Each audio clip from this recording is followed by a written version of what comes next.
Alice met the frog footman at the small house's entrance. Their conversation wasn't very smooth, and Alice found the frog footman rather silly.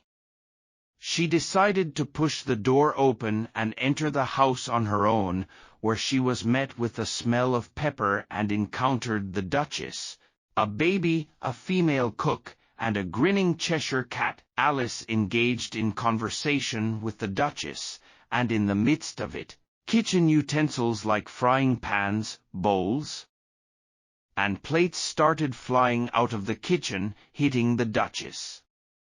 Surprisingly, the Duchess remained unresponsive to the flying objects, and they also flew towards the baby. Alice shouted, "Watch out!" And her heart leaped as she saw a large frying pan narrowly miss the baby's nose. If everyone only cares about their own business, the earth would rotate faster, the Duchess muttered hoarsely, and that's not a good thing. Think about what it would do to day and night, Alice replied, happy to have a chance to showcase her knowledge. You see, it takes 24 hours for the Earth to complete one rotation. I can't stand numbers, the Duchess said, and continued to attend to the baby. She sang a lullaby and vigorously shook the baby at the end of each line, seemingly just to annoy it. The cook and the baby joined in, and they all sang, "Wah wah wah," as the Duchess sang the second verse. She aggressively tossed the baby up and down.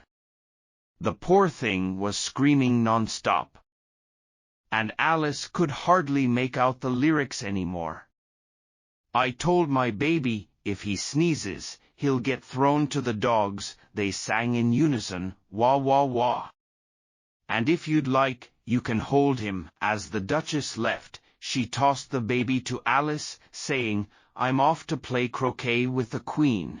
I need to get ready. As she exited, the cook threw a frying pan at her, but it missed.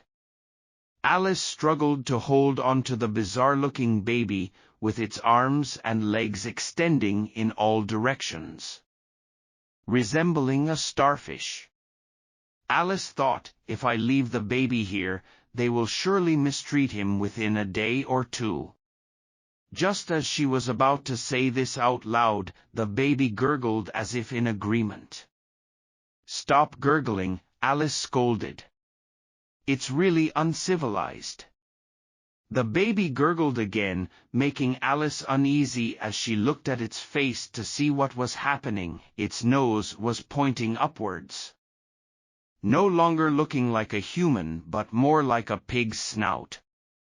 Its eyes had also become tiny and unrecognizable as a baby's. Alice didn't like this transformation, and she wondered if the baby was crying. She looked to see if there were any tears, but there were none. If you turn into a pig, Alice said seriously, I won't pay any attention to you anymore. The poor baby gurgled again, or maybe it was another sound. It was hard to tell. Then they continued walking in silence. Alice contemplated what to do with this strange creature when it gurgled again, and Alice quickly looked down at its face. This time, there was no doubt about it, it had turned into a full-fledged pig. Alice felt it would be too ridiculous to take it with her, so she gently set it down. She watched as the pig quickly ran into the woods, feeling greatly relieved. If it grows up, Alice said to herself, it will either be a dreadful ugly child or a pretty pig. Then she began thinking about all the children she knew and wondered who among them would look better as a pig.